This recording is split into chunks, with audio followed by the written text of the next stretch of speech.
तो यूक्लिड विभाजन प्रमेय के बारे में हम लोग यहाँ पे देखेंगे। यूक्लिड विभाजन प्रमेय का क्या है और इसका क्या प्रयोग है। तो सबसे पहले हम लोग जानते हैं कि यूक्लिड विभाजन प्रमेय का क्या है।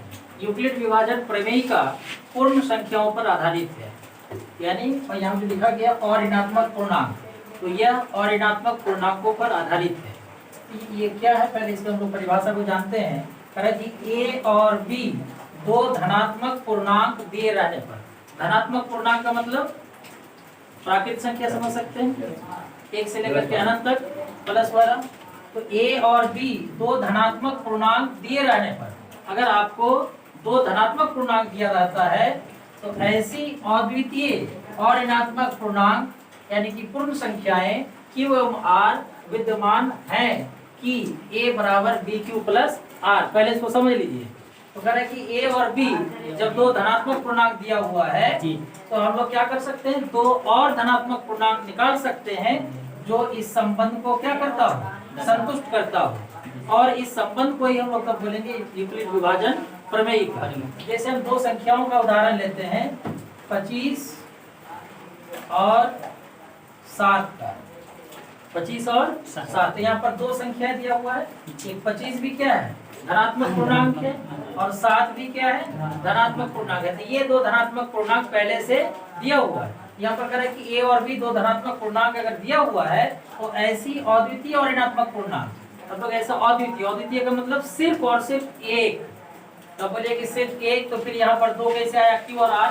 लेकिन Q के स्थान के लिए, Q के लिए एक संख्या और R के लिए एक संख्या, यानी कि Q और R के लिए केवल आप एक एक संख्या ही निकाल सकते हैं। ऐसा नहीं है कि Q का अनेकों मान होगा और R का अनेकों मान होगा, ऐसा नहीं होगा, अनेक मान होगा, है कि नहीं। तो Q और R का जो है क्या होगा, यूनिक वैल्यू होगा। Q का एक ही वैल्यू होगा और R का एक ही वैल्यू होगा। तो जिस प्रकार से यहाँ 25 और 7 दो संख्या दिया हुआ है, इसमें हम लोग देख रहे हैं कि 25 क्या है, ग्रेटर है 7 से, 25 7 से क्या है, बड़ा है। तो हम लोग क्या करेंगे, अगर 25 में 7 से हम भाग देते हैं तो भागफल कितना होगा, 7 या 21 3 होगा, और शेष कितना बचेगा, 4 बचेगा, है ना। तो ये 25 और 7 दो संख्या दिया हुआ था, ये 3 और 4 ये दो संख्या क्या थी, हम लोग निकाले, और ये क्या है, इसी रूप में है। ए के स्थान पर कौन आया, 25, बी के स्थान पर 7, क्यू के स्थान पर 3 और आर के स्थान पर 4। तो इस प्रकार से आप इसमें इसको इस तरह से भी समझ सकते हैं। 25 समझिए कि 21 के स्थान पर ये भाज्य हो गया, 7 क्या हो गया, भाजक हो गया, क्योंकि हम 7 से भाग दे रहे थे, और 3 क्या है, भागफल है, और ये 4 क्या है, शेषफल है। तो इस प्रकार से किसी भी भाग के लिए हम लोग इस संबंध को पहले से जानते हैं, ठीक है। तो ये जो है यूक्लिड विभाजन प्रमेय का कहलाता है। यहाँ पर एक शर्त दिया हुआ है और ये आप सभी जानते हैं, कह रहा है कि 0 इज लेस देन और equal to R less than B। तो R क्या है, शेषफल है, R क्या है, शेषफल है, और B क्या है, भाजक है, B क्या है, भाजक। तो आप किसी भी भाग में देखते होंगे कि कभी भी ये शेषफल जो है ये भाजक से बड़ा नहीं हो सकता है और ना ही भाजक के बराबर हो सकता है। शेषफल हमेशा भाजक से क्या होगा, छोटा होगा, उससे कम होगा। जैसे 7 है और 25 है, इसमें आप भाग देंगे, कभी ऐसा नहीं होगा कि देखिए आप क्या करेंगे, यहाँ पे 7 या 21, तो आपको कितना 4 बच रहा है। तो ये जो होगा, जो शेषफल आएगा ये इससे बड़ा हो, ऐसा कभी होगा क्या, नहीं होगा, नहीं होगा। तो ये जो शेषफल आता है तो शेषफल क्या कहता है, या तो अगर पूरा पूरा भाग लग जाता है तो शेषफल 0 है, और अगर पूरा पूरा भाग नहीं लगता है तो शेषफल 0 से लेकर के भाजक से 1 कम तक हो सकता है। जैसे कि आप अगर 7 से भाग देंगे तो शेषफल 0 आ सकता है अगर पूरा पूरा भाग लग जाए तो, या नहीं तो शेषफल 1 आ सकता है, यानी तो 2 आ सकता है, 3 आ सकता है, 4 आ सकता है, 5 आ सकता है, 6 आ सकता है, लेकिन शेषफल के रूप में 7 कभी नहीं आ सकता है कि नहीं। जैसे आप 21 में अगर 7 से भाग देते हैं तो 7 या 21 शेषफल क्या हुआ, 0 आया। फिर अगर आप 22 में 7 से भाग देंगे तो 7 या 21 1 बचेगा। उसी तरह आप अगर 23 में भाग देंगे 7 से तो 7 या 21 कितना बचेगा, 2। इसी प्रकार से आप अगर भाग देंगे 27 में किससे, 7 से, तो 7 या 21, कितना बचेगा 6 बचेगा।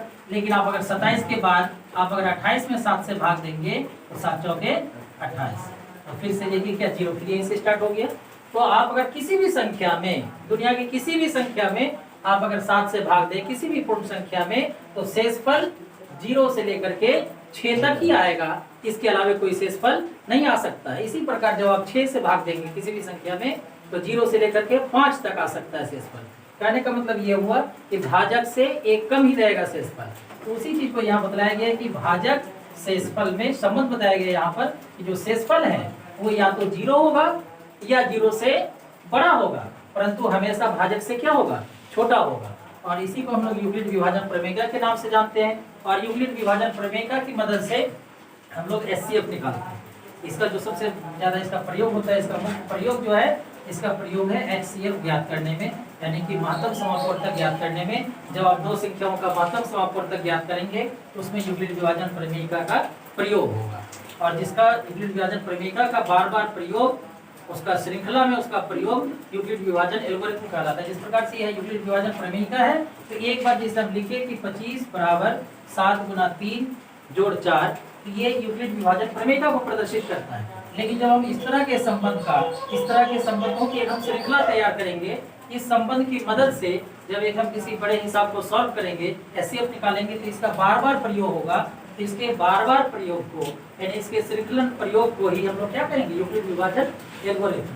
तो हम लोग इसके बाद यूक्लिड विभाजन एल्गोरिथम को देखेंगे कि किस प्रकार से यूक्लिड विभाजन एल्गोरिथम में यूक्लिड विभाजन प्रमेय का प्रयोग होता है और उसकी मदद से एचसीएफ ज्ञात किया जाता है।